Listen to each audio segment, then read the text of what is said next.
Hello, everyone. Welcome to a new episode of the Florida Sound Archive podcast. I'm your host, Jeff Kaiser. And for today's episode, I have on with me a very special guest. He's wearing the shirt. So if you can see the name of the band on his shirt, you know that this episode has something to do with the Tampa metal band Silent Scream. I have on with me Mark Rodriguez. He played bass in the band. I'm so excited to have him on. Mark, welcome to the podcast. How are you? I'm good. Thank you for having me. Yeah, I had to dig up the old shirt, and still actually fits kind of loose, which is I'm happy. I'm happy. It still fits very, very loose. I'm happy. That's fantastic. I know a lot of people who may go back in their archives or come across an old shirt may not be as lucky fitting into those. So try and stay fit. Try and stay in shape. There you go. There you go. I like your space that you're in. What room is that in your home? I'm an artist. Even back when I was in the band, I was an artist, but I still am an artist. And so this is my studio. I do woodworking. I do 3D printing, 3D modeling. I do what else? CNC laser cutting. I just bought over the Christmas a CNC plasma cutter, so I'm going to start getting into metal next year, or hopefully this year once I can get it all set up. So it's still in boxes in the garage. So hopefully I'll get all that set up. But yeah, this is my studio, my office, little bit of a multi-use space out here that on my property. Nice. Very cool. I'm sure we'll get into the art side of what you do as well. And I want to start to take that trip back down memory lane to the early beginnings. Where'd you grow up? What are your earliest memories of getting into music? So let's take a trip back. What can you tell us about that period? Well, I always was into art, always drawing, always creating something. Before I ever even got my first actual guitar, I used to make fake guitars. I would just get wood from out of my dad's always had scrap wood and stuff around. So I would make fake versions of guitars and air guitar. So at first I started off with just a tennis racket, and then I moved up and built actual guitars. So I made a version of Rain, Charvel V, and I had just a regular flying V, kind of like a AKA KK Downing style of the white, and then I think I even made one that was like Eddie Van Halen's Strat. So I was always, like I said, creative, and I would paint them up, and I mean they even had fishing line on them for strings. I mean I was always wanting to be in a band, and then finally my parents, it was probably maybe my junior year or sophomore junior year of high school, got me an actual guitar for Christmas, and then I was like, this is it. I want to play music, and started learning and started teaching myself, and took some classes, and that was kind of the beginning and the spawn of me, merging the art and then the music together. Yeah. Were you trying to emulate anybody at that age? I mean, when I was younger, and probably when I got into about 5th grade, I discovered Kiss, and that changed my entire life. Like, that was like, all right, this is the shit. I loved the theatrics. The music was great, everything about it. So a lot of times I was pretending to be Gene Simmons when I was, in the mirror, or whatever, air guitaring. I was Gene, because that, definitely his look and feel definitely resonated with me, with the demons and spitting blood and all that. That was right down my alley. I was him for Halloween a couple of years in a row. So I made my own boots out of giant boots. I stacked a bunch of socks and put a bunch of shit in there. So I had platforms in the socks, and then took aluminum foil and made the big demon head, leg boots. And wow. Yeah, I was full on. What did your I didn't fuck around? Halloween, I didn't fuck around. What did your family think of you putting that get up together? They loved it. I mean, they questioned it, during the whole satanic panic of the 80s. they would come in every once in a while and go, "What's your fascination with death?" Because I would draw skulls and I would have all the album covers and Ozzy and all this, and so they questioned it, but they knew I was just not. I was a good kid, so they didn't send me away to any kind of camp to try and get me out of that Yeah. mindset or anything. And they always encouraged me to be an artist. So that was my mother's father painted, and he was an artist to an extent. So it wasn't. And my mother was an artist with flowers. Like she was a member of the Tampa Bay Federation of the Garden Circle, and she would make these elaborate flower arrangements that represented something. They would have a theme for their show, and just kind of watching her, I think, was where I kind of got a lot of my critical thinking about how to create, because she would make these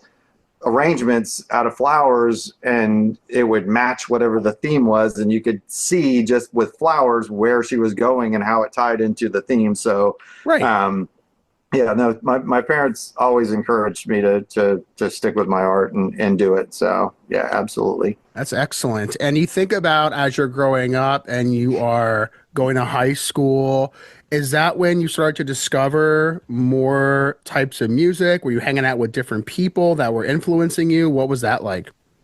Yeah, when I first came into high school, I surfed pretty much most of all my life. But when I came into high school, my sophomore year, I was a total surf punk. I mean, my hair was completely bleached blonde because I was always at the beach, always surfing, and that was kind of I was into some heavier like metal music, but also I had really started getting into punk at that time too. So I kind of came in as a surf punk, but then kind of became a punk.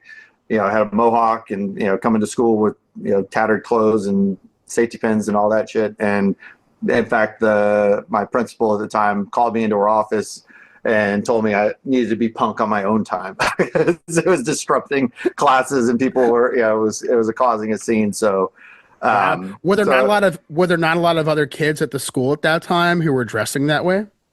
there were a couple. I mean, we were like a handful. There was a handful of us that were, kind of punk. And then from that, then I started meeting some other friends, and they were more in the metal scene. And so it was kind of a natural progression to start kind of going over there. There was starting to be a crossover between punk and metal. And once I, really started finding out about a lot of the bands, the big six or whatever, like Anthrax, Metallica, Megadeth, and Slayer, that kind of stuff. Then it came in. Then I started diving deeper, trying to find more obscure bands and going to shows. That's when I finally, a little bit later started going to metal shows and going to metal clubs and just fully embraced the metal. And then kind of that was my ride out for the Right. longest time was metal. The floodgates opened from there.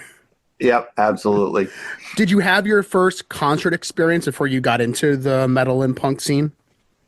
The first concert I ever went to, my brother took me to, it was Journey and the Babies at Bayfront Center, which is no longer there, over in St. Pete. So that was like my first experience to an actual concert. And yeah, that was just like, I want to be up there. I want to be doing that. That is awesome. So that was the kind of my influence, and as far as my first experience to a concert. It was an amazing concert because it was right before Journey kind of went mainstream. I think it was the Evolution album tour, and it was just an amazing tour. And the Babies were amazing also. So it was just like the perfect first show to go see because both bands were amazing.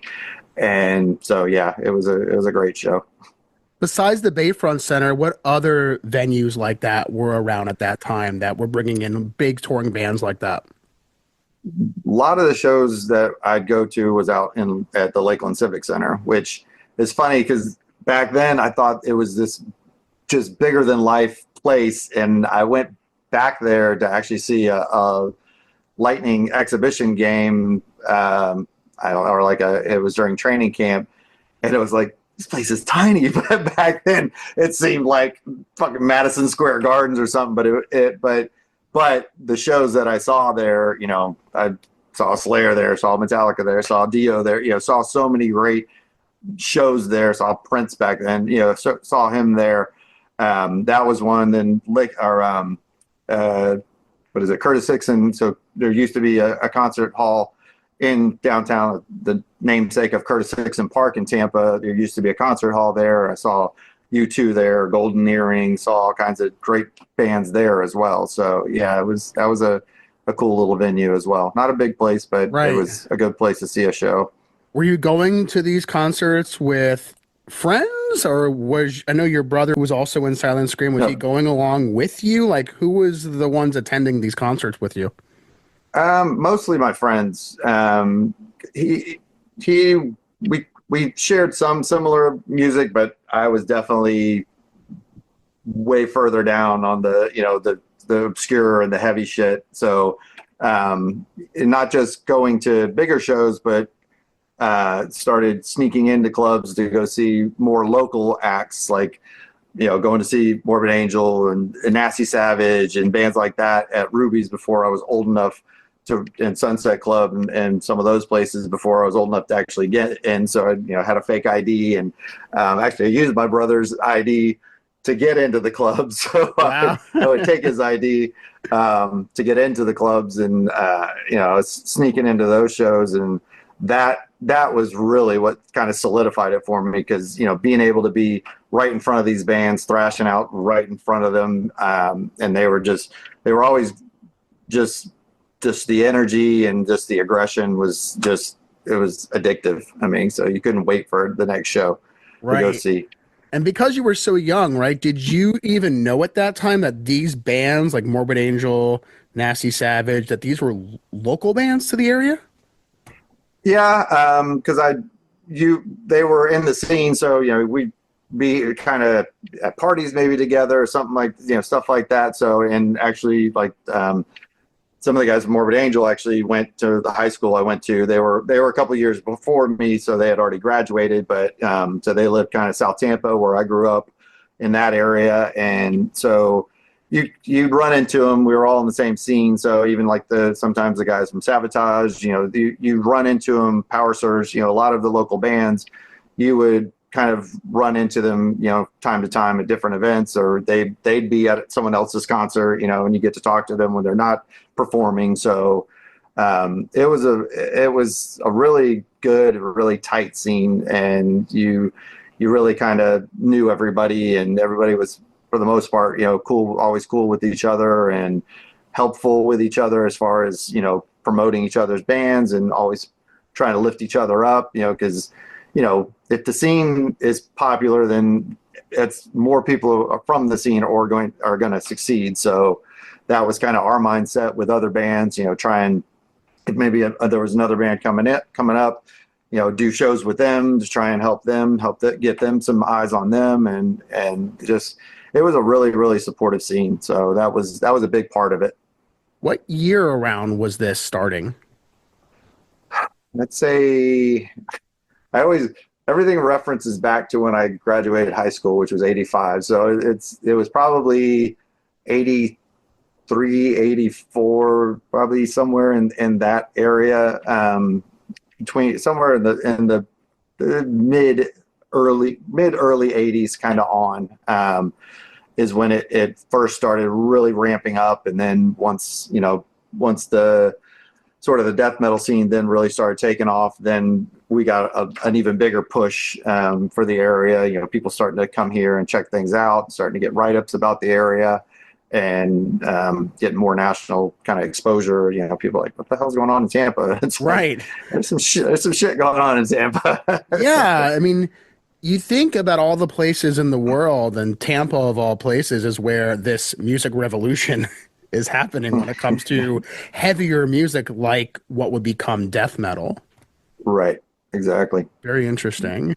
So you are finishing up high school, and as you are kind of getting a bit older in your teen years, even in your early 20s, did you do any other bands or any other projects before you even started with Silent Scream? Nope. actually Silent Scream was, I jammed with a few friends here and there, but I wasn't one to jam. It was never my thing, like just jamming. I don't know what it was about it, but I didn't mind practicing kind of on my own or as a band practicing and learning, writing and learning songs, but just jamming never, I don't know, it was just never my thing. So I did jam, so to speak, with a few friends that were still in high school. And then I was starting to get at least a little bit proficient with the guitar, not great. And actually, first drummer started playing with was a girl named Melanie who went to school. I went to school with, and she was like, Joan Jett was like her idol. Like she looked like Joan Jett, but she was a drummer, and so it was just she and I, and then my brother sort of was singing at the time also. So it was just kind of the three of us, and it was probably my junior year, if I remember correctly. And then I got introduced to a guitar player, Matt Wilkoff, and he, we kind of talked about, getting something together. Some of the details are a little fuzzy, but but to that extent, he was already playing with a drummer named Jeff Campbell, who we also went to school with. And so they were kind of a package deal. So unfortunately, Melanie we kind of disbanded that. I don't even think we may not have had a name yet. I don't think we did, but that was the most sort of solid thing that I had going at first, was just that. And we were just trying to do, Ozzy covers and just stuff like that, and just kind of playing whatever. And then Matt and Jeff joined, and then with my brother Patrick, and that was kind of the core of Silent Scream, and that was that for several years before, up until we, graduated from high school. So that was kind of the core of the band, and our kind of mindset was to do, original music. We did covers, but the mindset was always to do original music. So we didn't want to be a cover band. We had covers we did, and that's kind of, how we sort of gelled, but we always knew that we wanted to be an original band, not a cover band. So that was kind of the early days of that. Right. I got to jump to this one cover since we're talking about covers. It was one of the live shows that I had a chance to watch on YouTube. And it's not a song that you typically hear a lot of people cover. And it's not a song you typically associate with this group, the Osmonds, Crazy Horses. What a great, if you know that song, like that is a killer song. So why that song to cover, and whose idea was that? That was our drummer Hal Lou. He brought it up one day because we liked doing some obscure covers from time to time. We didn't like doing just the typical ones you saw. So in fact, we used to do a cover of Children of the Sun by Billy Thorpe. So we did a version of that. So he just brought it up and played it for us, and we were like, yeah. And then we, made it our own and gave it our own kind of stamp. And the people that knew it, like you said, would freak out when they heard it. And people that didn't know it thought it was one of our songs, because it just fit right in. It fit perfectly with our set, the way we did it. So people didn't even realize it was a cover a lot of times. They're like, "You love that song, your song Crazy Horses." Like, that's not our song. Right. But thank you. I'm sure a lot of people would have been surprised to hear that was an Osmond song, but it certainly was. I mean, we did a cover of a cover, because we also used to do Am I Evil. So we did the Metallica version of Am I Evil, which is a cover song. And then we actually did the Anthrax version of Got the Time. So we did a cover of a cover also. So we would, like I said, do some kind of obscure. We did Peace Sells. So we would throw some, just kind of not the typical ones that get played as covers, the stereotypical AC/DC or, something like that. It was something that, and we kind of made a point of it also. We wanted things that were relevant to us, that were, something different that you don't normally hear a band, play on stage at a bar. So That's true.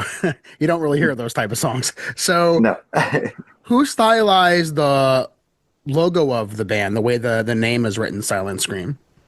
that's me. I've always been the band's graphic designer since day one. The only time I released the reins was when Hal was in the band, because he is an amazing artist as well. So he's done airbrushing pretty much all as long as I've known him. And so he actually airbrushed that cover, with the face coming out, with the pieces, just kind of coming out of it and disintegrating.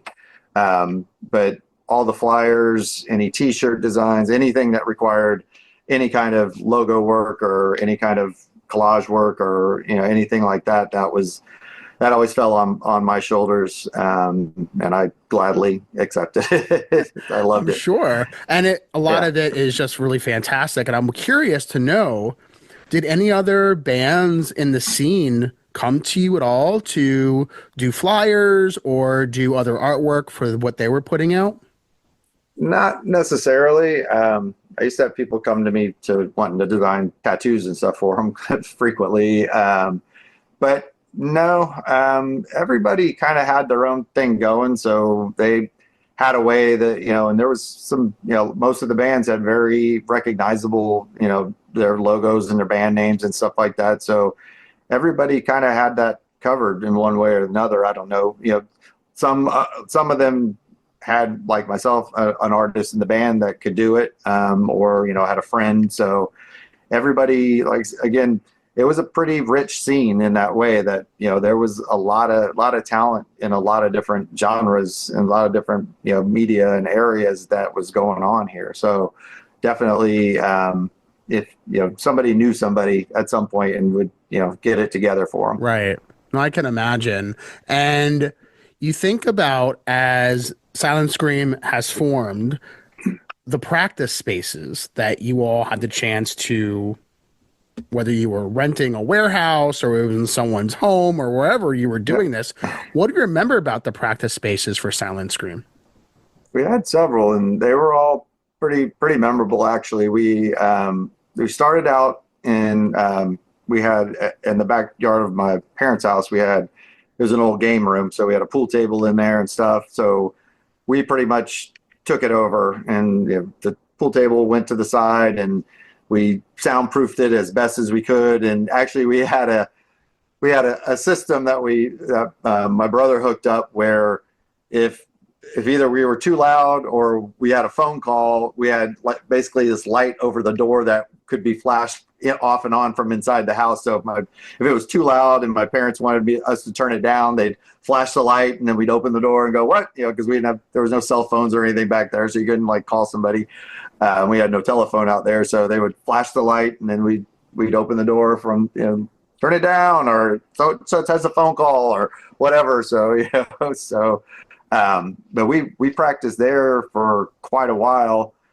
And then even after I finally moved out, my brother and I, actually, we moved out as a band. So my brother had moved out before, and he moved back home.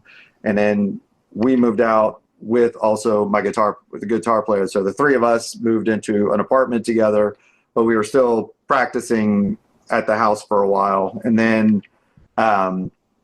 from there, we got just like a public storage kind of place, and we had that. And actually, while we were there, my brother built like this portable studio. Basically, it was this little, looked like almost like a police call box. It was almost like a TARDIS or something that we could wheel in and out of the practice space, so he could go out there and record what we were doing. And so we could listen back with, our practices and hear how things were doing and how we were doing. And then eventually we moved into a house in Town and Country, and that house became our practice space there as well. So we were there for, I don't know, probably 4 or 5 years in that Okay. space. And that was kind of the last space we had as a band before we kind of broke up. But we literally lived and breathed the band, because our living room was the practice space. We soundproofed that. And so anytime we wanted, could just walk out in our living room and jam, or, pick up the guitar and practice. And Right. so it was literally a practice house.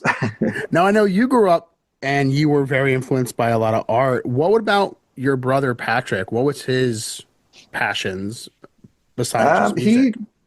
early on, he was an artist as well, and he's extremely talented in the ways of building and creating. In fact, he was always our sound engineer, and like I said, he built that studio, and he would figure out how we soundproof things and how we could, build things that we needed for the band or whatnot. So he has always been talented in that regard, where as far as figuring things out, and has that more almost engineer mindset of, figuring out how to build something if we didn't have it, or figuring out how to create a studio in our house, or a rolling studio, roll it out of our practice space. So things like that.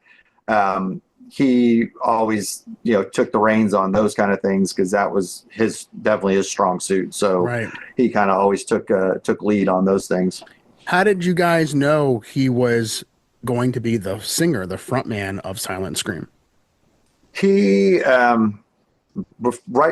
right before kind of he and I started getting together and doing things, he was a warehouse manager for a food distributing company, and there was a guy there who was a guitar player, and my brother would always just go around. They'd have a music playing in the warehouse, and my brother would always sing along to it, and he could carry it, he could carry a tune to it. He'd be belting out Led Zeppelin or something like that, and so this guy he's the one that kind of pushed him, like, you're really good, why don't you sing? And actually, the two of them kind of joined up for a little bit, and I kind of jumped in. That was right when I was first kind of learning, but it didn't quite work out. The guy, I'm not going to name names, but he ended up kind of being a little bit of a grifter, and kind of was trying to trying to get money and stuff, and it was not all his intentions were good, but that kind of pushed my brother. And then once he and I started doing it with Melanie, with the female drummer,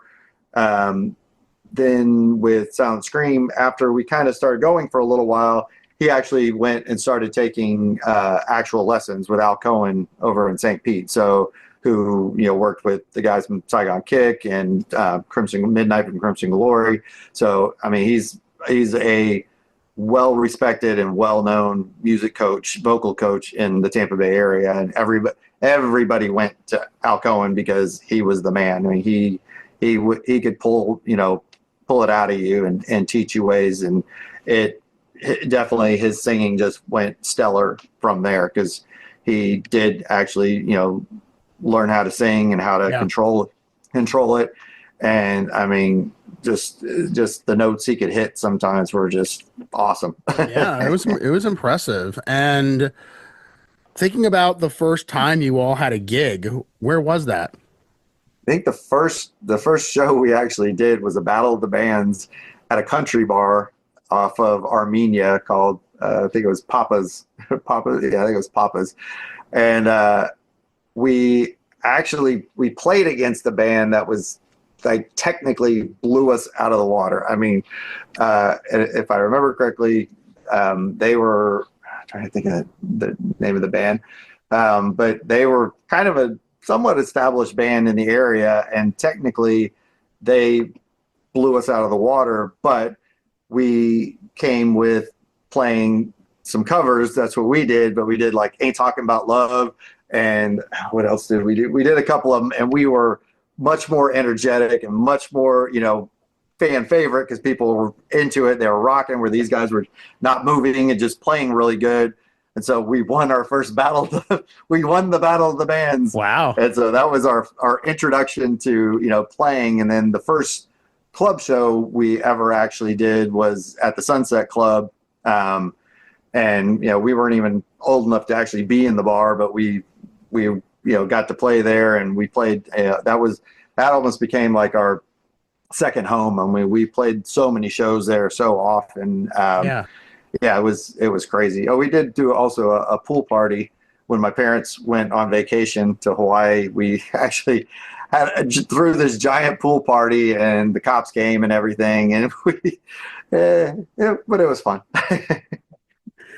It's fun to have those moments at that age or so. Oh yeah, You yeah. mentioned the Sunset Club. I haven't had many guests on who've talked about that place. So what do you remember of the Sunset Club?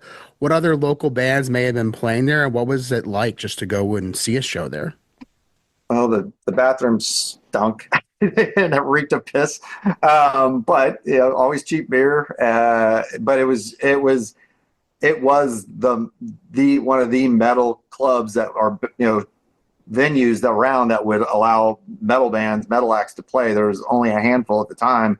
There was Sunset, Brass Mug, Volley Club. Volley Club came a little bit later. Volley Club, and then Ruby's. Ruby's was like the biggest of them, but it was kind of short lived too. It didn't last as long as I wish. We never actually got to play Ruby's, unfortunately, but Sunset was, I mean, like I said, it was like our second home. Once we played there and then got kind of accepted there, we were there all the time, and we played with all the local bands, other local bands in the scene like Oblivion and Fester and all these other Iced Earth, all these other great local bands that we were all coming up at the same time. And so again, the scene, everybody was friends. Everybody went to each other's shows. You knew everybody, and you would help promote each other and try and do shows together and put together shows if you could, on try and trade bills. We did a couple larger acts, like we actually opened up for Plasmatics there when Wendy O came through. So that was was a highlight of playing the Sunset. I want to say there was a couple other bands that were big in the underground metal scene. They weren't quite to the stellar like Metallica and all that, but they were big. Trying to think of some of the other ones that we opened for there, but they would always kind of come through because they had heard about it. Like, what's the Sunset Club? And so they would come through, and it was not a big place. I mean, it was a tiny club actually, Yeah. but it was everybody kind of cut their teeth there. So it was a fun place to play. What were the people like at some of these shows? I imagine this was mostly metal bands or thrash bands and that sort of thing. So Yeah. talk about the crowds. What do you remember from some of those experiences? There'd always be, some type of mosh pit, going on, that would be going on, and just, a lot of drunkenness and the usual debauchery that follows, playing in a bar. We were a little different, and we kind of stood out. Sometimes maybe criticized, but at other times kind of embraced. We didn't fit the typical sort of metal look. Like, we actually, we tried to kind of have a little bit of a look to ourselves, and so we kind of borrowed a little bit from, I don't want to say the hair bands, but we tried to have a uniform kind of look to ourselves. And I mean, we like meeting chicks, so we tried to look good, and so a lot of times there would be a lot of girls would come to our shows that wouldn't maybe be going to see some of the other metal bands, and they'd be like, "You guys get the chicks coming to your shows," and we're like, "Well, we kind of dress a little bit, we kind of appeal to that also, but at the same time, our music, we could back it up with our music that was heavy, and it was genuine. So it wasn't like we were posers, because we felt and believed in our music, and it wasn't stuff that we listened to we listened to that kind of music and were about that outside of what we played. So it was just a kind of a natural sort of progression and just a blending of the two. So, and it allowed us actually to play with different bands. So we could play with some of the heavier bands, but then also some of the more mainstream or more rock bands, because we could kind of toe the line between the two. We were heavy, but we could still appeal to a crowd that, we still could, hey, how you doing out there? We could still be in that kind of mindset Right. at the same time. So we kind of towed the line between the two. Was there a hair metal scene in the late 80s and early 90s in the Tampa St. Pete area? Yeah, definitely. Like bands like Entice and Rocks Gang, and there was Castanassi. The Castanassi were sort of gothic-y hair band. But no, there was definitely a hair band scene here at that time. So, and it was pretty.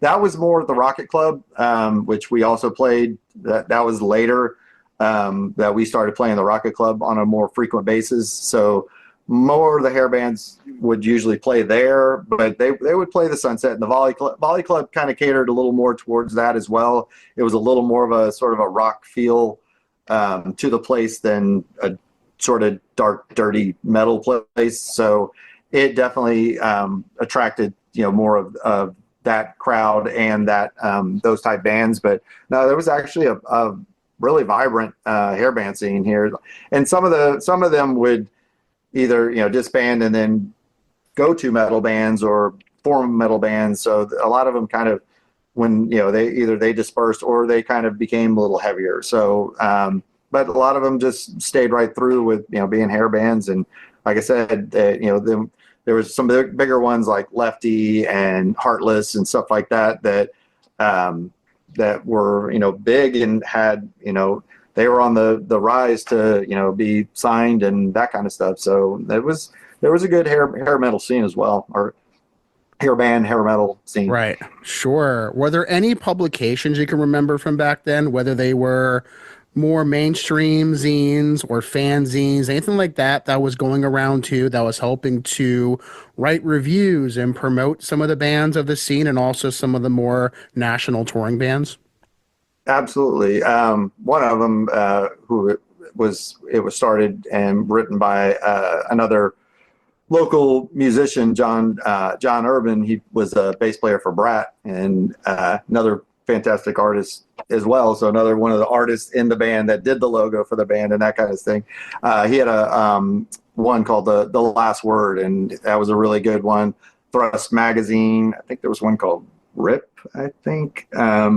And then, Creative Loafing would do write-ups every once in a while, and trying to think of some of the other ones. There were quite a few, but those are kind of some of the ones that first come to mind. And we would get write-ups sometimes in magazines around the world. We were really big in Belgium. But so we'd get write-ups in other magazines, and but those, as far as the Tampa ones, those were some of the ones that come to mind. How do you think you got known over in Europe in a place like Belgium? People passing around tapes, tape sharing, copying, things like that. Again, we got some write-ups in some magazines, and then things like we were friends with kind of some of the other bands, so sometimes there'd be a picture of somebody, like I remember I think it was the time, I can't remember his name. It wasn't John Oliva, but it was the other singer that came in for Sabotage, and he actually was wearing one of our shirts in an interview in the picture in, I think it was Rip magazine or one of the metal magazines, or like Yeah. he was just like, oh my God, he's wearing one of our shirts. Like yes. It's wild though how that matters. Like, yeah, it did. Because then people are like, what is that? Right. Then people get interested, and then and there, like I said, there was probably other fanzines that I didn't know about that were being traded across the pond. And so, who knows where, what write-up we got, or tape got handed to somebody, and how it got, word of mouth got spread. But that's how we did it back then. It was all DIY. There was no internet. There was, if you didn't ask about it, you weren't really going to know about it, because That's true. It was all about word of mouth. I mean, it was word of mouth, someone saying, hey, check this out, and handing you a tape, or maybe they put you on a compilation tape or a mixtape and send it to somebody, and you got to check these guys out. So that's how you found out about other bands back then. There was, or someone doing a write up in a some kind of magazine, because there was no internet. Your feet walking and giving it to somebody, that was the internet. And Silent Scream was no stranger to cassettes. That is all the band released were Yeah, cassette tapes. So let's talk about that for a moment. What do you remember the first cassette that the band recorded? that was Endless Cries, and we recorded it in a little studio over in down in South Tampa, and I can't remember the name of the studio, but it was a little tiny studio, but it was a place that was kind of well known. And then, or did we record that one at my guitarist sister's house? There's some of that early days is a little foggy, but Endless Cries, I know, was the first tape we actually released, and it had, I think, 4 or 5 songs on it, and so that was kind of our introduction to recording. And then we recorded Beyond Belief. The last 2 we recorded in house, so literally in our house. It was the other 2 Literally in house. Yes, they were in house, and so, like I said, my brother, was the engineer, and there'd be mic cables running from his bedroom, which was where the board was, all the way into the living room. So you have to watch tripping over them on the walking down the hallway, and we would rent gear, the boards and the DAT tapes and things like that at the time. Like that was state of the art. You were recording to a DAT tape, and it was still a tape, but it was considered digital audio, even though it was still a physical device that had a tape in it. So because Patrick was the vocalist of the band, he's in the band, and he's also doing the engineering for the recordings. Was there ever a situation where there was a disagreement on the way that things were sounding, where you had to kind of work that through? Yeah, I mean, we were pretty democratic about things, and unless someone really thought they needed to fight for something more so than others, but we pretty much had everything ironed out before we ever went to record. I mean, we would practice everything until we would record, so that when we did, we didn't have to have to do a lot of takes, and we already kind of knew in our minds, what we wanted to do when it came to time to do it. And so even with him doing the vocals, usually he and Matt would do the vocals. So Matt the guitar player, would kind of take over the role as the engineer, but sometimes Pat would even do it while he would be doing punch-ins, like standing in front of the board, punching in and doing his vocals after we're all done, laying down our tracks. So a lot of times he was the engineer and the vocalist at the same time. Wow. Yeah. A lot of multitasking. Yeah, a lot of multitasking, a lot of double duty in the band. And the artwork for Endless Cries, was that you as well? That was me, yeah. And there was I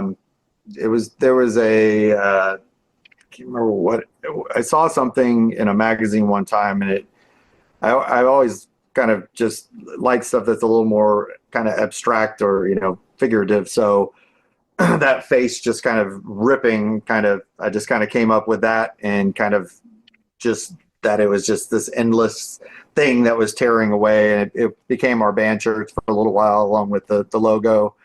And yeah, it was always fun. And then I became quite proficient at Kinko's, so I learned tricks on how to do a lot of flyers without having to pay a lot of money. So they used to have those little things where you'd plug it into the machine and it would count how many copies you make. So I'd grab 2 of them on the way in, and I'd run 100 copies and then take that out and then run 10 more and then go to the counter and go, 10 copies. So it was all DIY back then. So even like to do, collage work, I would go use the scanner there and, paste up, tape things together and put it down on the scanner bed to make the original, and then that would become the, what I would then make the flyers for. So everything was old school, cutting and pasting, and Right. it was the original cut and paste, Yeah, literally. totally. So Totally it was. was, yeah.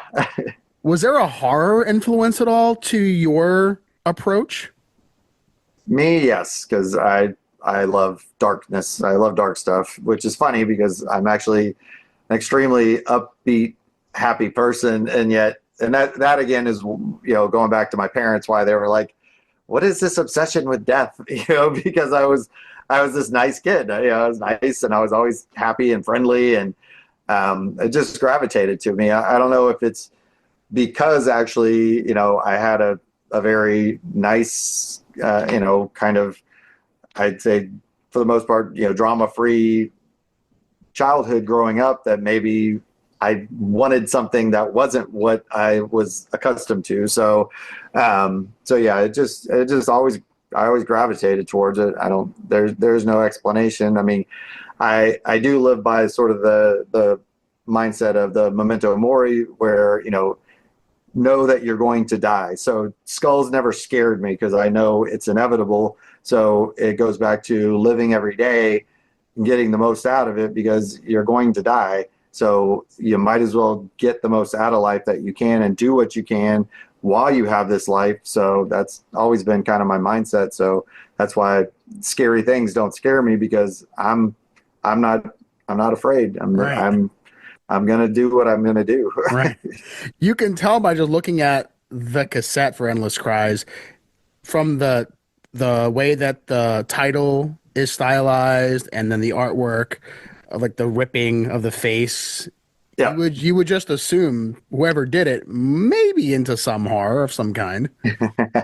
Oh yeah. So, I was. very cool. And that came out in 1990. Now, was it almost immediate? Were you playing those songs at some of the shows, or had you already been playing some of those songs kind of leading up to the demo? I think it was a little bit of both. Again, that's a little fuzzy back in those days, but again, yeah, like, we wanted to be original, so we were playing those songs when we would do shows, interspersed with, some covers here and there. But they were, we probably, when we play, had probably about a 7 to 8 song set, at that time. And I think those were probably our strongest ones that we kind of went with when we recorded. That was always, an interesting process, trying to weed down, like, okay, what songs are we going to do? And then once we decided, okay, these are what we're going to do, then just hammering them out and making sure everything was, where they needed to be with them. Now, I never have seen the inlay for Endless Cries, but the inlay for Pieces of Reality, there is pictures of the band. And there's Yep. a lot of hair going on, as you mentioned. Oh You can fit in yeah. with the hair metal bands, but you can also fit in with the more heavier bands as well. So Yep. talk about the band's look on that tape. Just what was the vibe going on at that time? Going back to what I said earlier, we were kind of conscious of it. And it was nothing against the other bands that were, just in t-shirts and stuff like that, because, that's how I look a lot of the time anyways, going to shows and stuff like that. But we did sort of make a conscious effort to have some type of look, and we liked sort of the juxtaposition that if you saw us, the pictures, you would think we were going to sound like Poison or something like that. But then when you heard us, you're like, the fuck, that's not Poison at all. Or especially if you saw us, as much, we would just be all over the fucking place, thrashing out to our songs. So it was, I always loved that juxtaposition and that sort of irony of what we looked like versus what we sounded like. Cause it did take people, by surprise. A lot of times they would see what we looked like, and then they would hear us and they're like, I did not picture that at all. And so it was very much by design. Absolutely. Was there ever any talk back then on adding to the format of releases? For example, doing something on vinyl, whether it be LP or a 7-inch, anything like that ever come about in conversation back then? No, you know, at that time, cassettes had kind of pushed, vinyl to the side, and we were just at the cusp when we finally, ended the band where CDs had just come into play and they were just starting to kind of gain traction. So they weren't quite affordable yet. So we didn't quite make the jump to that.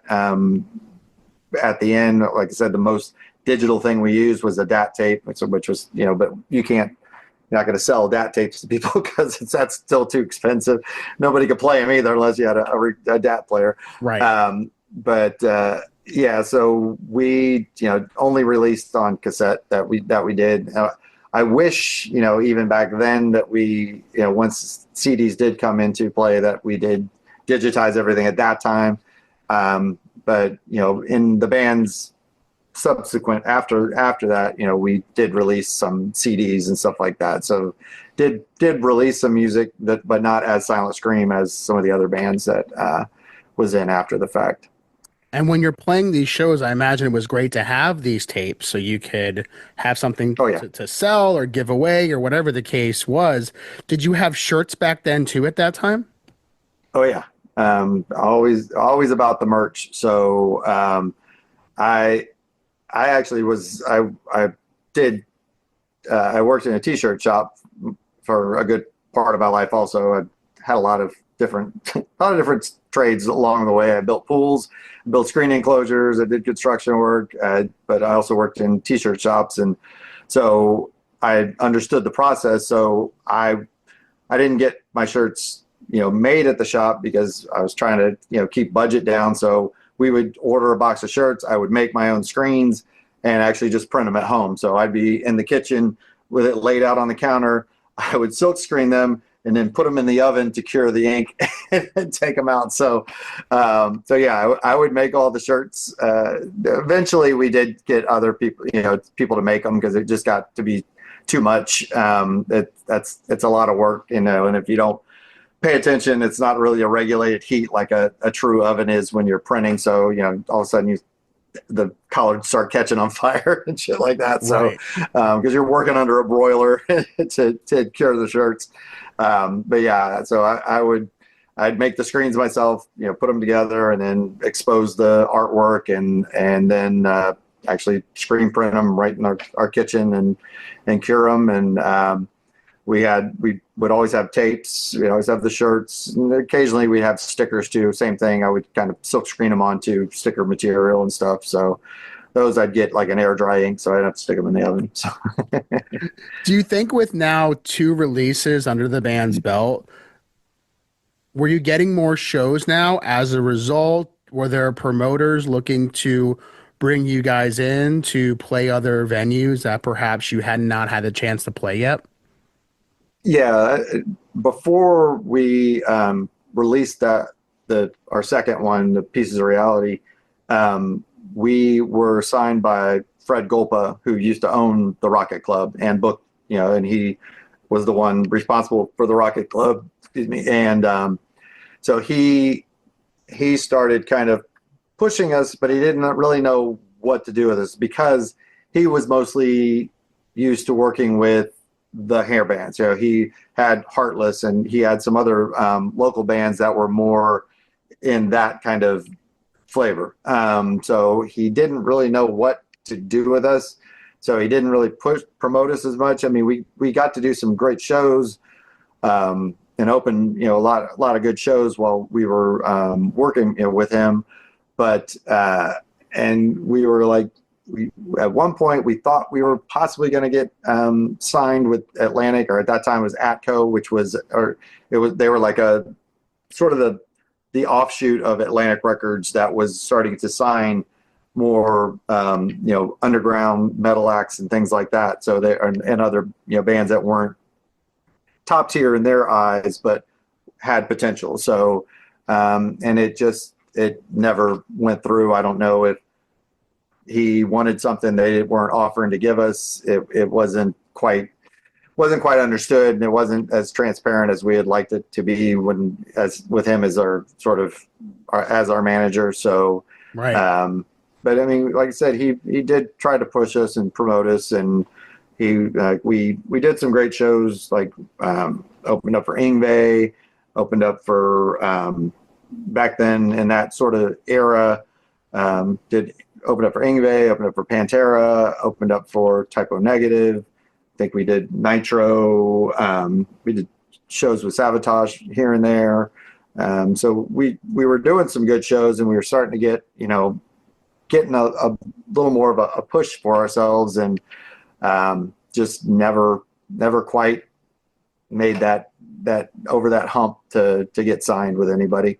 When you opened for Pantera, was that during their more hair metal period, or was that when they were already the groove metal That that they became?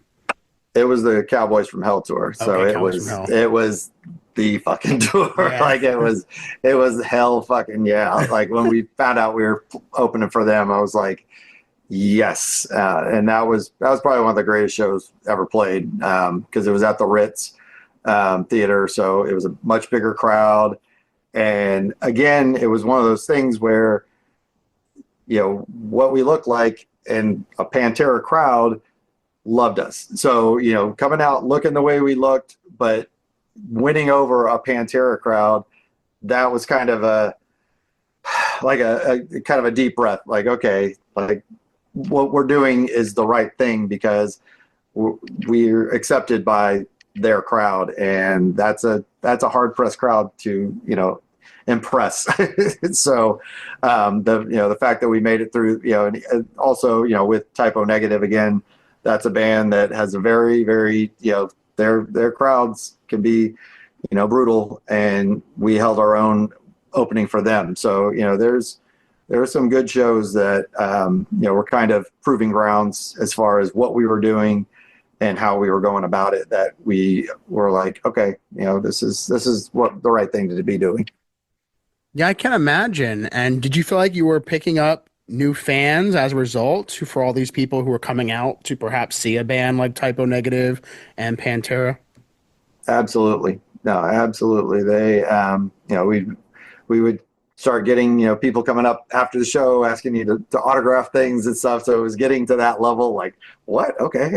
All right. All right. Yeah. So, Yeah. it was, yeah, it was a little surreal. And, but yeah, we were starting to even get like recognized out, being out just somewhere that wasn't in a club, and someone going, "You're that guy in Silent Scream. I saw you with," kind of getting those kind of reactions. And this is the band I was telling you about. Them saying something to somebody else that's with them, like, "Oh, these are the guys I was trying to tell you about." So started getting some of that after some of those shows, which was a little surreal when you're Yeah. just kind of out somewhere and it's not at a show and it's not anything to do with music, and people recognize you. It definitely was a step, the next step up. Sure. And when you see a band like Sabotage, for example, who was on Atlantic Records Yep. and getting signed, I know other bands in the area may have been getting signed to labels like Roadrunner or Metal Blade. Yep. Did you feel like there were people coming to your shows that were scouting Silent Scream? We heard about it. Never actually talked to anybody, but there was always that, sort of been mentioned, either during or after the show, that such and such from such and such is here, or that they're in the area and they're checking out bands. So you would get that from time to time. And fortunately, no one ever actually came and talked to us, but if they were there, but again, maybe, some of those labels, again, maybe wouldn't have known what to do with us, because they are such a metal label that, well, how do we market this? So in a way, yeah, what we were doing might have been good, but in a way, it was a hard sell for somebody that's would be trying to manage you, because they're like, oh, they look nice, but they sound like this. But so who do we, where do we push them, or who would we put them with? But yeah, Yeah, such is life. I can understand that. Did the band ever tour within Florida, for example, places like Orlando, Fort Lauderdale, Miami, Jacksonville, Gainesville, Tallahassee, anything like that ever happened in the band's career? We did some shows outside of the area. We did, I think, a couple shows in Orlando, did some Jacksonville shows and some Tallahassee shows. Did like a festival up there one time with Child's Play, which they were sort of another one of those sort of bands that were kind of they were signed and they were on the radio, but they didn't quite go any further. But that was fun up in Tallahassee. We did that show. Was there a Um, scene? Was there like a scene for that style of music going on in Tallahassee at that time you can remember? Yeah, there was because it was a well attended show, and the the promoter brought us up there to play. So it was definitely that. The show we did in Jacksonville was a good one too. It was with another band that was kind of coming up called Sacagawea, and they would play Tampa from time to time, but they were from up there, and so they kind of had a built-in audience up there. So it was another really good kind of a bigger show. I think that was with. Wait a minute. Nope. I think that was not Sound Scream. I think that was actually with Headshock later. Later that I think we did that show. Do you remember where Um, that was? I want to say it was called the Warehouse. I think. Okay. I think every city has a club called the Warehouse. um, Right. I think that's what it was called. And I think we played actually up there with Sabotage also, but I think again that was with Headshock, not with Silent Scream. So because we did some fun shows in Headshock as well. And what about in Orlando? Do you remember where you played there? We played. It was a smaller club off of Orange Blossom. I don't even think it's there anymore. I don't quite remember, but I think we played there a couple of times if I remember. Yeah. As far as the crowd between the different cities within Florida, I've heard from a lot of people, it can vary on how people are reacting and the whole vibe of the crowd. Did you notice any differences between the crowds you were playing for in Tampa versus some of the other places like Jax, Orlando, and uh, and just those part, and even Tallahassee? Um, the Tallahassee seems, if I remember correctly, we're pretty energetic. Definitely the Jacksonville crowd was pretty off the hook. They were pretty crazy. But the Tampa shows were always to me the best. They always just seemed fully into it and just all about it. So I would say that the Tampa shows were. I mean, we did more of them, obviously. So, but just seemed like a very aggressive and into it crowd. Sure. Did you guys ever try to get down to South Florida? No, I don't know why.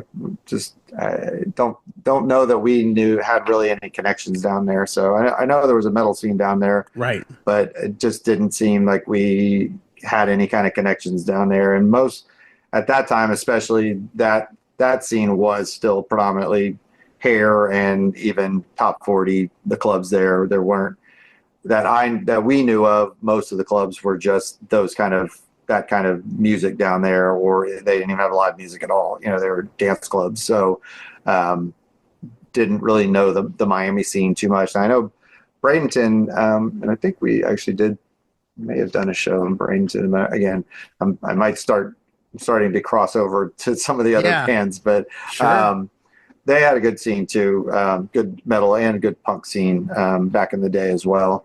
So Crimson Glory was from the Sarasota area, if I'm not mistaken, which is pretty close to yes, and Bradenton. I think I want to say Saigon Kick might have been from down or Naples area. They're I think from South Further Florida on the south, Arcos. yeah, further Yeah, South Florida. Yeah, yeah, yeah. Yep, yep. So, and Saigon Kick too was one of those other bands. I think they were signed to they might have Atlantic, been if I'm Atlantic not too. Yeah, mistaken. they put out they Atlantic put was out a picking couple up, albums. yeah, they were picking up all these bands at the time that were heavier. Yeah, and So we did a show with them at the Rocket also because that again, Fred being the manager there, if someone a little heavier came through that felt we could fit with, he'd put us with them. So that was a good show. Was there ever any talk about the band doing touring or any shows outside of the state? No, um, I guess we were a little too much homebodies in that regard. Where you know, especially like my brother had a really well established job, and he was a lot of times our financier as well. So for making the demos and buying some of the equipment and stuff like that. So he was our bank a lot of times on a lot of those things. So the fact that he had a good job and could pay for these things he didn't want to jeopardize that. So if someone had picked us up and was going to pay for a tour, then he might have considered it. But for us to try and just drop everything to go on tour didn't happen. Probably mostly for that reason. Right. No, I can imagine, especially if anyone had a job or anything like that going on. It's a lot to put on pause to go Yeah, elsewhere for a bit. yeah, So, yeah, I can understand that. Now, in 92, that's when, as far as I know, the last cassette release from Silent Scream came out, Beyond Belief. Is that correct? Was that the last release from the yep. band? That was the last release, and that one had. I've been able to listen to that one recently, and it had the song actually Beyond Belief, like that, the way that song came together and stuff, and just kind of how it ended up, the production of it with adding the sort of samples at the beginning with the preacher and everything, just the way that all came together. It's one of favorite songs that we ever recorded and did. And I want to say those songs were, I think all of the songs that actually were on that were actually also written with Hal Lou, who was on Pieces of Reality. If I remember correctly, they were Right. written. We had a different drummer at the time on that played, was with us, but those were carryover songs. So Hal had a big influence on some of the way those were written as well. Can you Because talk about can you talk about why Hal wasn't on the Beyond Belief cassette? he had moved on, and I I want to speak to it, and he could correct me, but if I remember correctly, he kind of just wanted to take a break from it and get away, and it just, things were starting to get just not quite where they needed to be. Like I said, he's an artist, so he had his art thing that he was doing always as well. But I think, yeah, that might have been our last drummer also, was Greg. I think that was Greg Hardman was our last drummer. And if I trying to think of, or we were kind of like Spinal Tap with drummers. We went through, I think, 7 or 8 drummers over the course of our career. Right. So sometimes they would just be a globule on a stool left over after a show. Yeah, we drummers came and went for different reasons. So yeah, they were yeah, I think we had probably 8. Yeah. But and each one, would add something new to the band, and that I have no ill feelings towards any of them. We had our eras with each one and what we did. Still playing shows, still doing things. So it wasn't like we ever slowed down. Some left for their own reasons, some left because we asked them to leave. So there's different reasons for why different drummers came about. Right. But yeah, but the mainstay was always myself, my brother, and Matt, the guitar player. At one time earlier on, we had talked about getting a second guitar player, and actually had some auditions with some guys. John Mahoney from Fester, which was another local band, like he had come in, and we realized we were just more solid as a 4-piece, and just the idea of having someone else on stage just kind of broke up the chemistry of what with just the 3 of us had up front that we always had. Right. And so we kind of nixed that idea after trying it out for a little while. And because so many scenes are incestuous in the sense of members are being shared between other bands, Matt being such a, I mean, from what I've seen of his guitar playing, he's a really great guitarist as well. He's amazing, Was amazing guitar he player. doing other projects while Silent Scream was going on too? Nope, we all were just us up until the end. Now, when he finally ended up leaving the band to actually go, he had some demons he was working through, but also went on to kind of doing the cover scene for a little while. But then after that, had formed a successful band, Another Black Day. Like they were up there and rising. So he went on to do some really great things. But that was sort of kind of that was the end. Once he left, my brother and I kind of tried to figure out what we were going to do for a little bit. And again, we didn't want to try and redo what we were doing. So he went and joined actually Tiger, which was another well-known kind of local band. And myself, I kind of took a small little break and then started playing with actually our roommate at the time, Troy, Vinny, band called Beggar's Opera. So I started playing with bass for Beggar's Opera. My brother was in Tiger, and then again the Incestuous, and then Tiger kind of broke up, but then reformed as Headlock with Jeff Vitolo and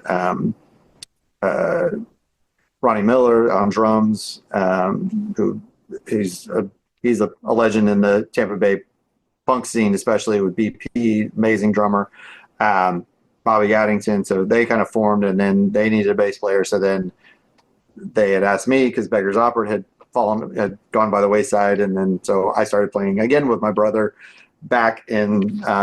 We were originally called Headlock, and then right before we were about to record and kind of start doing things, we found out there was another signed band already called Headlock, so we changed the name to Head Shock, and then started playing under the name of Head Shock. And so, but yeah, so again, the Incestuous. Right, exactly. I'm glad you brought up the fact there was another band called Headlock, but they were signed. I don't know if this other band was signed. They were from Long Beach, but they came out in the late 80s and were prominent, I guess, in the early 90s. They were also called Silent Scream. Did you guys know of them back then? No, and but again, back then, there, if they weren't right there, you wouldn't really know about it. Right. Unless someone told you.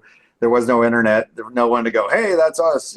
So we did not. And the title itself, my brother actually came up with it, and it was actually it was the name of a movie about abortion, actually. And that was supposedly at the moment they had the video of the moment when the child dies, that its mouth, it was some kind of, I don't know if it was just propaganda or whatever, but that was in the movie, and that's the Silent Scream. In fact, Slayer later on did a song called Silent Scream, and it was about abortion. But we just like the sound of it. Wasn't we weren't like political or anything. It wasn't anything about that. It just had a cool ring to it, and it just, so we were like, all right, that's cool.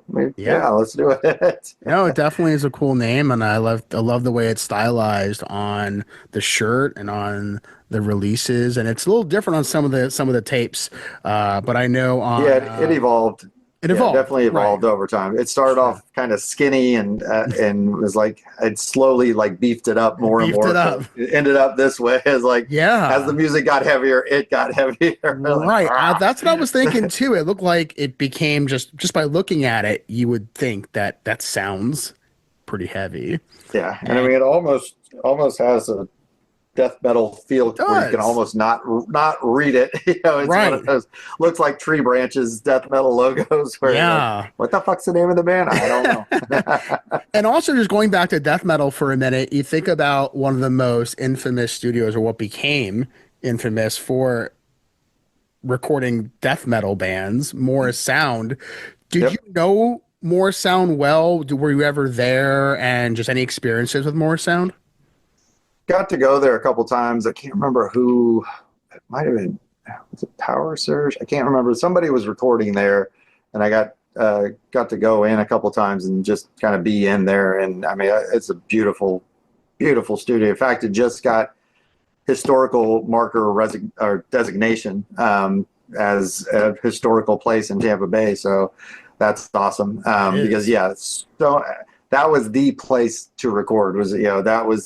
That was Mecca for recording in Tampa. If you could get into and afford to, record at Morrisound. And so many acts went through there and recorded there. That was definitely always, that was the place to be and to record at. Absolutely. No doubt. And Hal Lou was in Power Surge, if I'm not mistaken, right?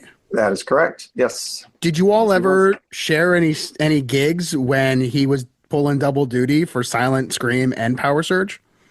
I want to say we might have at Sunset. I want to say we did, but I mean, I kind of knew some of the guys in Power Surge from other people, friends of friends of friends. So, and the singer Jimbo, like he actually, I remember seeing him. The first time I ever saw him was at a talent show in high school, and he was doing Iron Maiden covers at a talent show at Plant High School. And so that was the first time I ever saw him perform. He was playing with these a couple other guys that eventually made their way out into bands in the scene and stuff like that. So again, even from those early days, a lot of those bands kind of came out. Like I said, the guys from Morbid Angel, came out of there, and some of the guys in Power Surge and whatnot. So it was definitely a homegrown scene where most of the people came from the area, and we kind of made it our own. Right. Were there any shows that may have been happening where, for whatever reason, you guys couldn't play and you really felt like that was a missed opportunity? Did that ever happen in the band's journey? No, I mean, there's always shows you wanted to play, that you're like, oh, fuck, I wish I could have opened for these guys, or maybe some kind of a maybe wish we could have played maybe some of the festivals. Like we never got to play livestock or any of that kind of stuff. Some of the bigger festivals, I think we would have done well with those. We didn't get to play things like we were nominated, but didn't get to play like the Tampa Bay Metal Awards back when those were kind of big and they were happening every year. Those were big. Those were big. Yeah, so they were big events. I mean, they were at the Ritz. Yeah, and right. They were packed. You said that the band got nominations. Is that right? We got nominated for metal. I can't remember. There were different classifications of metal of what it was, and I think individually too. I think Matt got nominated for guitarist and things like that, but I don't quite remember what. I don't think we didn't win anything. But I remember getting accolades in that regard that we at least got nominated. Right. Yeah. I mean, and that is a big deal, I feel, in itself, because there's so many bands and so many really great bands, I imagine, too. And just to be nominated can be just a really, really cool thing. So, and also, too, around this time in the early 90s, like the year that the final demo came out, Beyond Belief, there was a change going on as far as music. You had a lot of bands that were from out west that were becoming more big when it came to alternative rock and that sort of thing. Did that change the trajectory of what you guys were doing too, because of what was happening just in the music scene overall? No, we pretty much stuck with our style.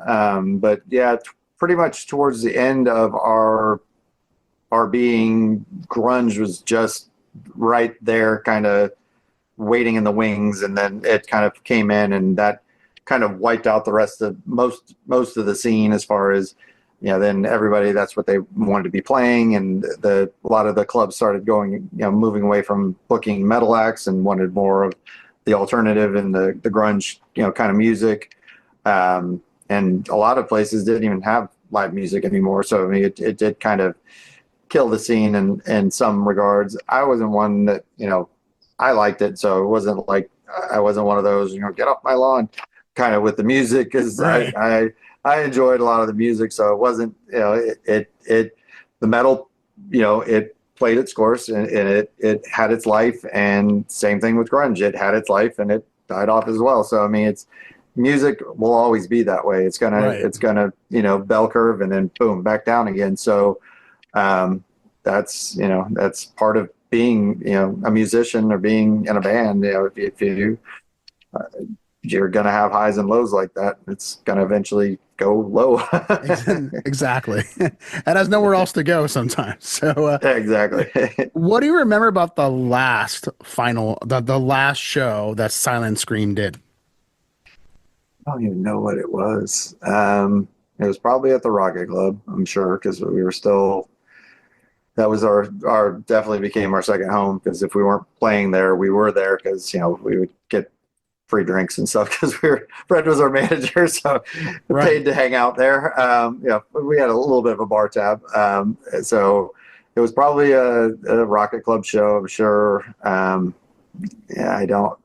It kind of it didn't end like boom. It just kind of faded out, So Right. it really didn't have a this is it. This is our last. We didn't have a this is our last show kind of moment, because we didn't know what was coming, because Matt just all of a sudden, I'm out. And once he was out, we were like, it didn't make sense to keep in name the band going the way it did, because it had been just the core three of us. It's like, and even though we weren't, super popular or whatever, but it still had that feeling that, when you go see a band now that was a band popular way back when, and there's not all the members are there, but they're trying to be that band, and you're just like, no, I want to see those guys on the Right. front of the stage. I don't want to see this.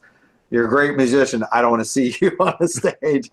So it kind of had that feeling of, what, no, let's just this is it. This is the end. And like I said, then both Patrick and myself moved on, and we had a lot of success and fun after the fact. And so, I mean, it went on for still quite a while after we were gone. So, and played again some great shows and Right. made some great music and had a good time. So, Were yeah. there ever any reunions? Nope. Nope. I mean, I've seen Matt from time to time. Of course, I see my brother all the time, all the time, holidays and things and whatnot. But no, there was, because as far as a reunion, that would mean also bringing a drummer back, and what drummer, it just there was no need for it, and just I never really wanted to anyway. I don't know, maybe if you pulled the other two, it would say different, but Right. I what's done is done, and Sure. I don't want to be up there on stage trying to play that old stuff. I understand.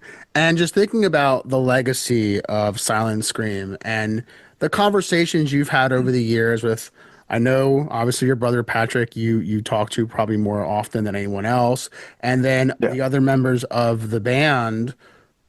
Has anyone shared their opinions on what they feel the legacy of Silent Scream is?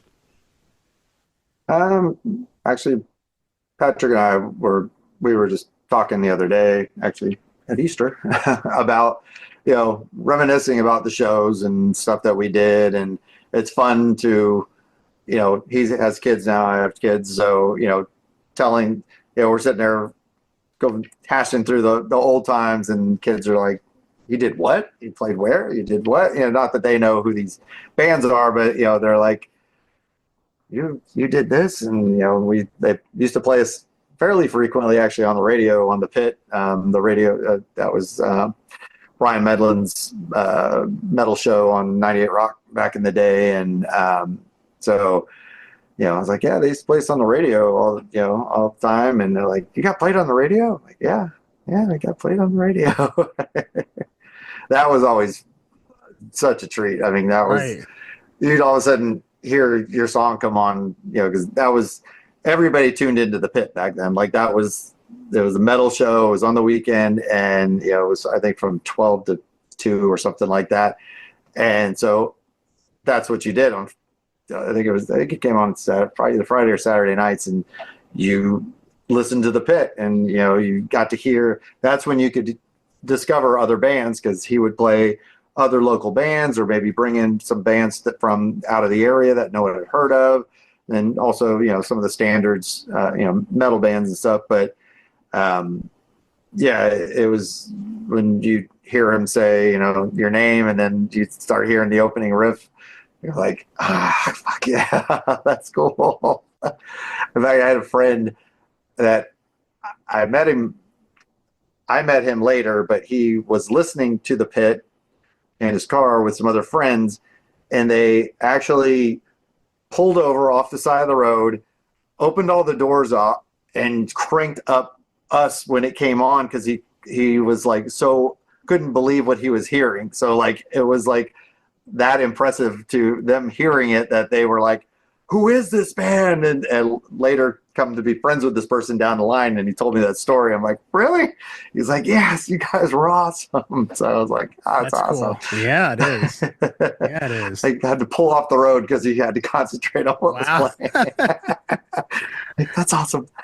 And I like that 98 Rock put out some compilations of the scene of different eras. I know there was one in 78. I think there was one in 80. There could be another one I may not have, but were you aware of those compilations too, and some of those other bands that were going on around that period of time? I mean, I know, they've, most of the radio stations here always, kind of promoted the local bands as much as they did, as far, even some of the, usually more of the more, major acts, that were back then, like more Southern rock and stuff, Molly Hatchet and Outlaws, and, people from the area, or at least from Florida centric bands. And then, down the line, then bands like Stranger and stuff like that, they started getting popular, and they would promote them. And so it's always been that the stations here, for the most part, have, tried to promote, local bands. I don't know that we ever made it on any of the compilations, but yeah, I remember them releasing them from time to time. Definitely. Yeah, that was one thing, and maybe it was just the person who was putting it together, but there weren't really any heavier bands on, at least, but also too, the two compilations that came out late 70s, very early 80s. There may not have been a lot of that going on at that time either. I'm not sure. I know they used to. There was a brief time where they were kind of promoting a lot of more of the alternative bands, local bands like Dolores Telescope, and some of the more in that genre, where I do remember some releases but it was more of the alternative acts that played the area, not necessarily the heavier stuff. So again, shied away from it. Yeah, certainly. So, but very cool to hear these stories, going back to the years of Silent Scream and the journey that the band had taken from its very beginnings to that final show, possibly at the Rocket Club. Maybe, right? So somebody listening will allegedly, somebody listening or watching will likely know exactly when that last show was. So I want to talk a little about your art as well, and kind of what you're up to these days. I know you are busy on that front as well. So how can people how can they learn more about what you're doing as far as your artwork? You could find me pretty much everywhere as Godriguez. So last name Rodriguez, so just put a G in front. That nickname kind of came along. I do a lot of Photoshop work, and I always used to jokingly, say I'm not a god, but I play one in Photoshop, because I would go and take pictures like at a tourist site, and there'd be people there, and I could like remove them. Like I could take them out of the picture. So I always joked that I was playing God. So, and so it just, someone else, a friend of mine I went to school with, she actually coined the term Godriguez. She said Godriguez, and I'm like, oh my God, that's awesome. And it just kind of stuck. And then people just started calling me Godriguez, and I became known Godriguez. And it works into my art and my style that I do. Again, kind of dark art. The things I do, I create, I do woodworking, I do 3D modeling and mold printing, I do laser cutting, all kinds of different things. But you can find me either at godriguez.com, or I'm on all the socials as Godriguez Art. So put art at the end. Or if you just put in Godriguez, it'll usually pop up my avatar on there. But yeah, I do right now. I do markets with my artwork. I also sell it on my website and Etsy and stuff like that. But I do like some of the bigger art markets in the scene. I've got one coming up the end of this month in St. Pete called the World Oddities Expo. Next month, at the end of next month, the Prometheus Oddities Market in Orlando. And then in August, it's a 2-day event, the Tabernacle of Oddities, and that's at the Cuban Club in Ybor. And that one is awesome. That was the first event I ever did years ago. Oh, wow. And it's still one of my favorites. And but I'm now evolving from creating the art to creating booths for other artists to sell their art in.